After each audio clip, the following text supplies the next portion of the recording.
welcome to the next chapter of discussion, which is optical measurements and nanometrology. Today we are more focused towards nano because nano is 10 to the power minus 9 meters.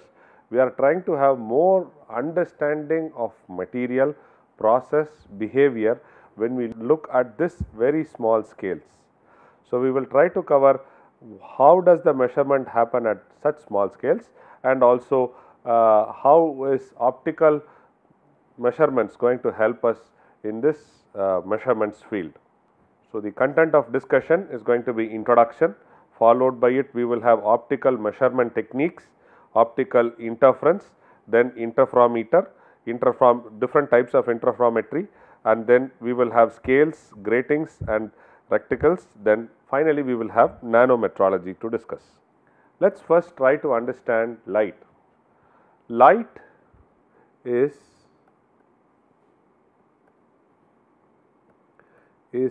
an electromagnetic radiation.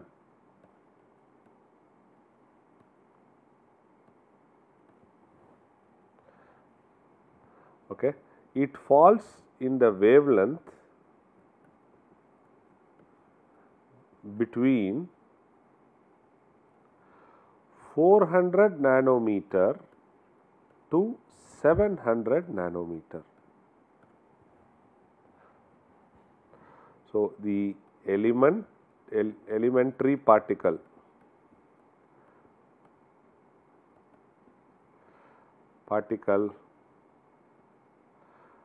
that defines light is the photon. Okay. And when we try to understand a wave,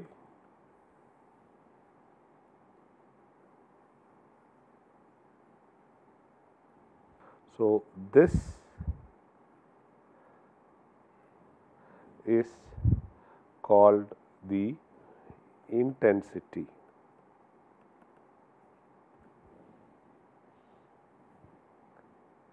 And this is called the frequency. Okay. So, what is intensity? So, in light there are three basic dimensions of light. So, light has only three basic dimensions. One is you try to play with the intensity of light. So, intensity is otherwise called as amplitude, which relates to your brightness.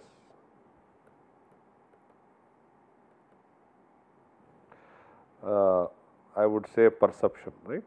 Perception of brightness. Then frequency is otherwise represents as wavelength, which relates to color, and I repeat, it is again a perception. Okay. The last one is polarization, which is a very important parameter. There are a lot of instruments which work on this polarization, which is nothing but the angle of vibration. These are the three dimensional parameters for light. So, if you can play with it, tweak with it, tailor it, so then you get whatever requirements you want. Polarization is angle of vibration. So, these are the three basic dimensions of light. When we talk about the properties of light,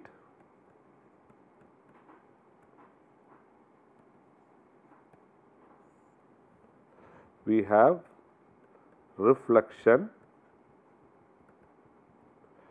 we have diffraction, which is nothing but scattering of light, of light around the edges of object. Okay, that is diffraction. Then limit of resolution. Then it is refraction, which is nothing but bending of light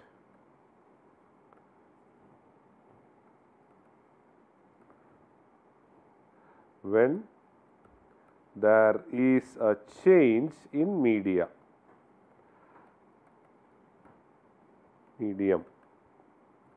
Okay. So, here we always talk the principles that lenses use to focus light. For example, you can use air, then you use oil, so which changes that. Then use in contrasting techniques. So, we also use refraction principles. Diffraction and refraction are different. Then we will look at interference, which is exhaustively used. A lot of applications today, if you want to measure the linear displacement, we use interferometric techniques to measure. So, here the light wave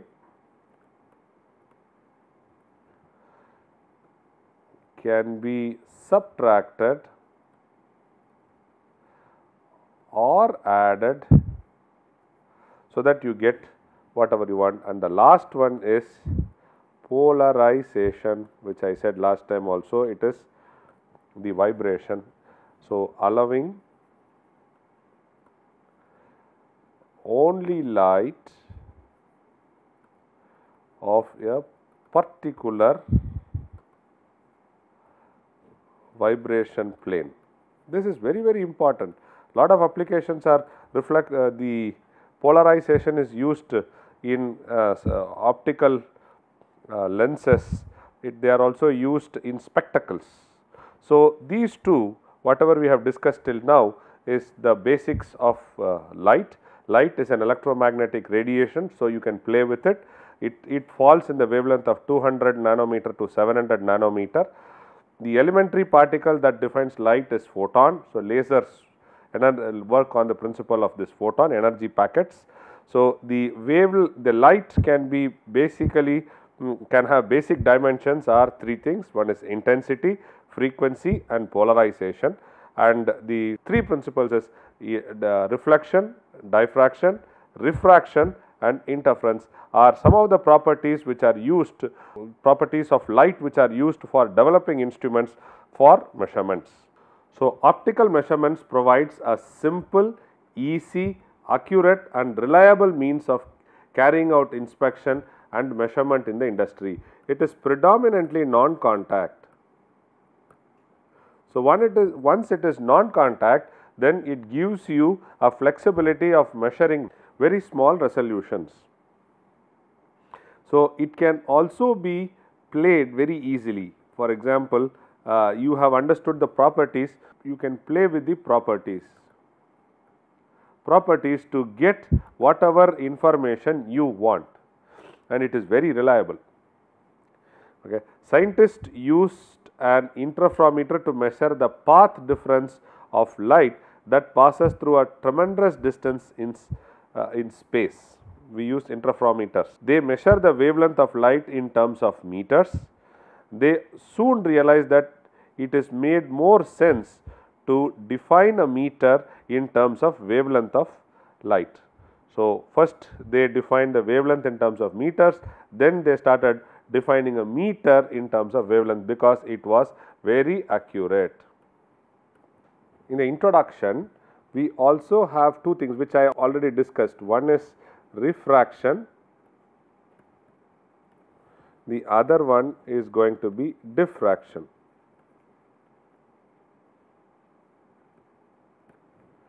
So, here if for example, you have a droplet of water, this is how the light is passing.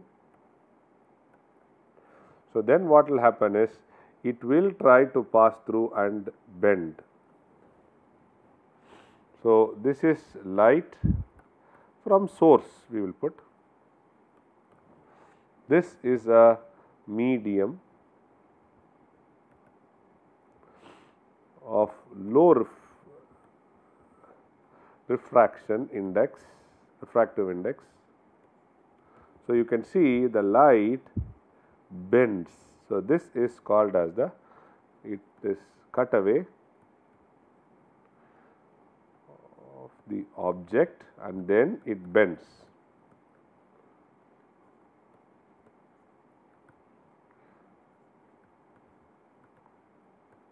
So it cuts and then it bends. Okay. So when I talk about diffraction, you will have a source of light coming, then you have a slit. So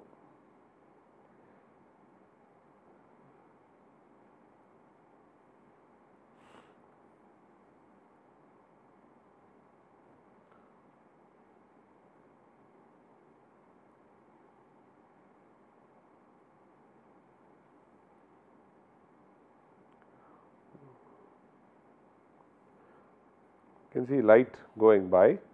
So the light will pass through several of these sources, okay, and you can see this is a light source.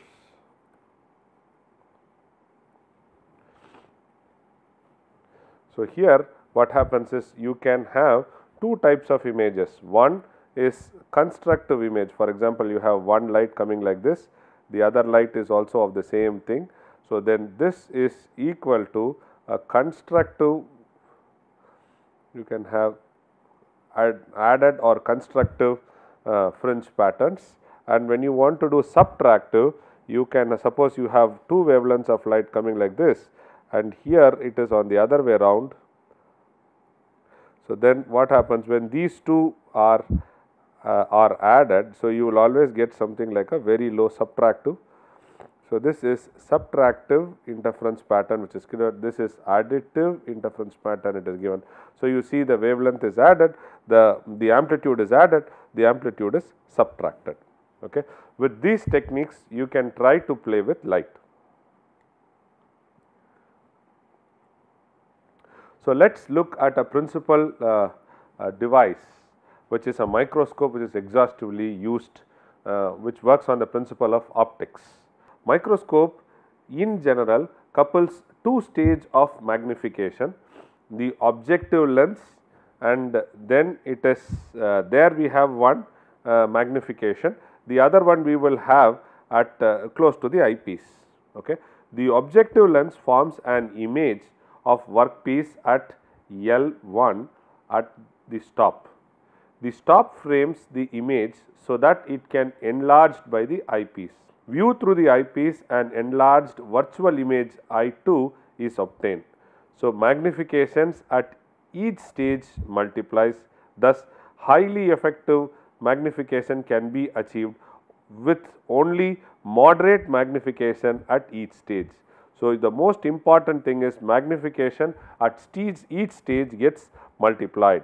When you look at it, this is what is I1 which I told you. The objective lens forms an image, this is objective lens, so this is objective lens side,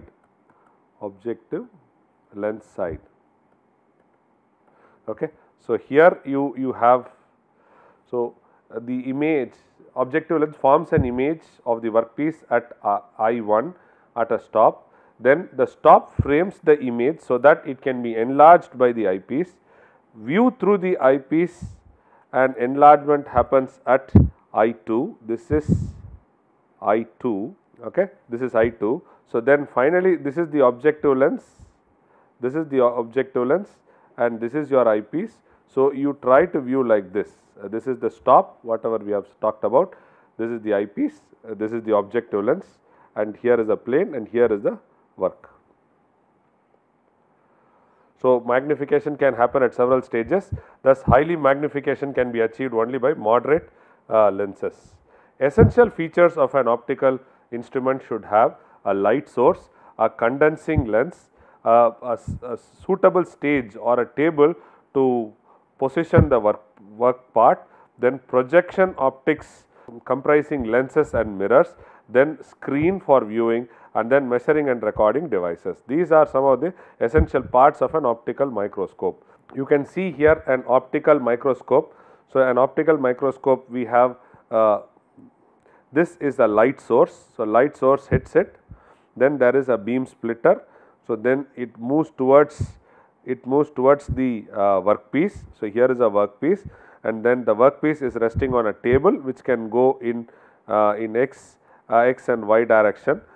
You can move it, and then the light gets reflected back. So, then there is a reconstruction happening, a fringe is happening, and that is recorded at CC, charge coupled device sensor, it is getting done. So, in this optical microscope, it is also interesting to note that they also have a touch probe. So, it is used to give a rough estimate, or a low resolution measurements can be done here, and then we get into optics, wherein which a high resolution can be done here. So, light source for coaxial surface and ring illumination. So, there is a light source which comes, and then this is a touch probe which can go. The sensor heads with the Z direction. For focusing, you can move the, so this portion takes care of the focusing, and this XY tries to take care, X and Y, they try to take care of the traverse of table.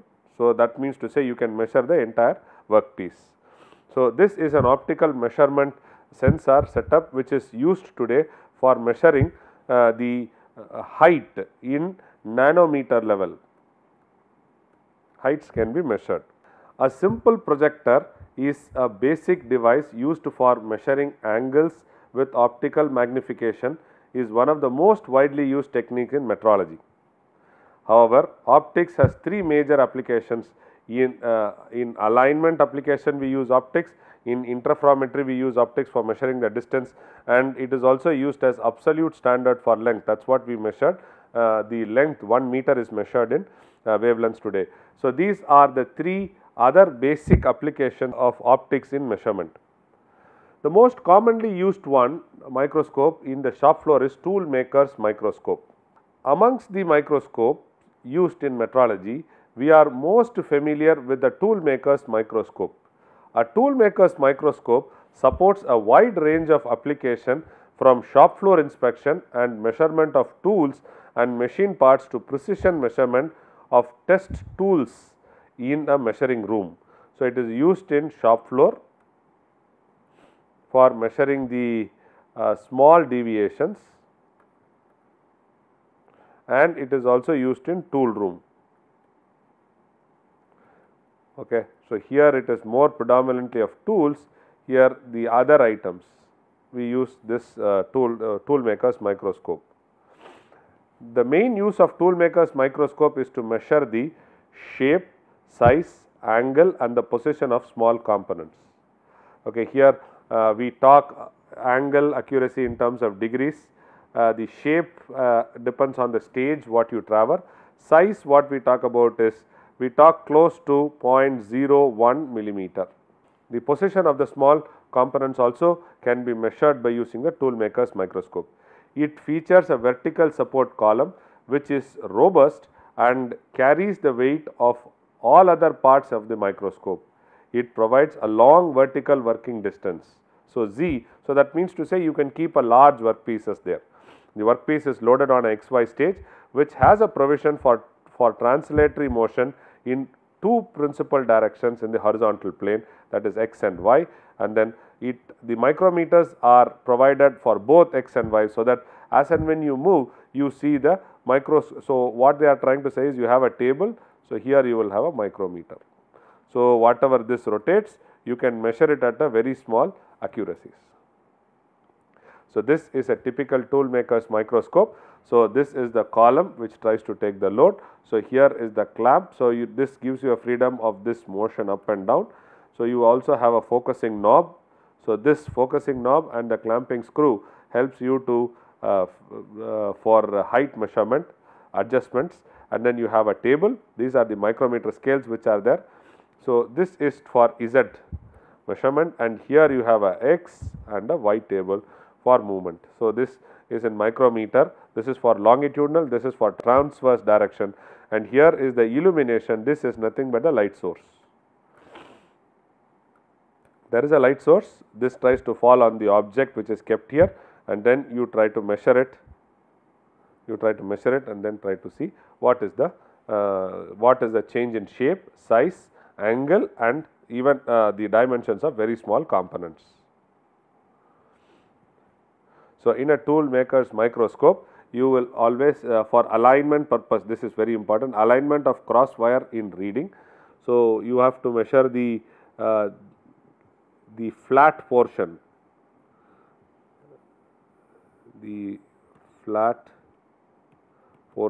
or the land, okay, which is called as a land if you want to measure. So, first what do you do is you put the focus, you at the eyepiece, you will always have this as a cross wire. So, this cross wire is aligned to one side of the one edge where the land starts, and you have to move it to the other end of the land starts, and then you try to get the readings. Okay. So, here you should also understand there are magnifications also there. So, you can have at the eyepiece 10x, 20x, okay, and then objective you can have 2x, 5x and 10x. You can see the working distance. As and when the objective x increases, the working distance goes small.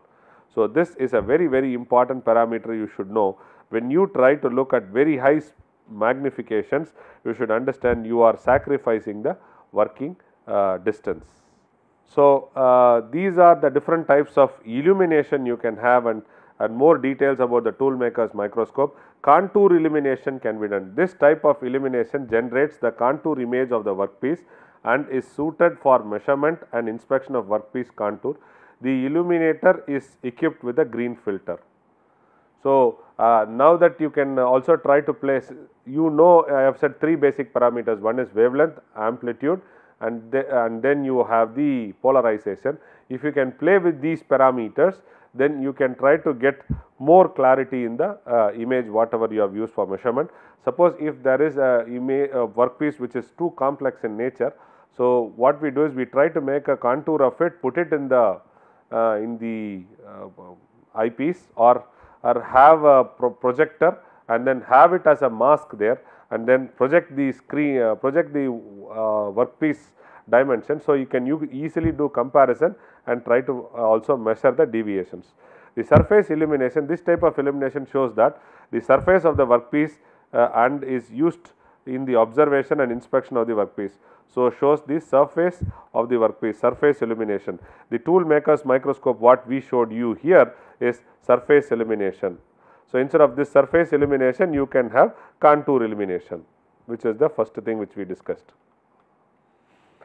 Okay. The angle and the orientation can also be done of the illuminator, should be adjusted so that the workpiece surface can be observed under optimum conditions, and then simultaneous contour and surface illumination is also possible. Suppose this is A, this is B. So, this is nothing but A plus B, both contour and the illumination can be done simultaneously to measure the tool workpiece deviations. What are the applications? It is used in shop floor inspection of screw thread, gear and other small machine parts. Its application includes precision measurement of test tools in tool room. It helps to determine the dimensions of small holes where micrometer cannot be used. It facilitates template matching inspection. So, it is something like a comparator. It enables inspection of taper of small components also. So, so basically what it says, shape, size, orientation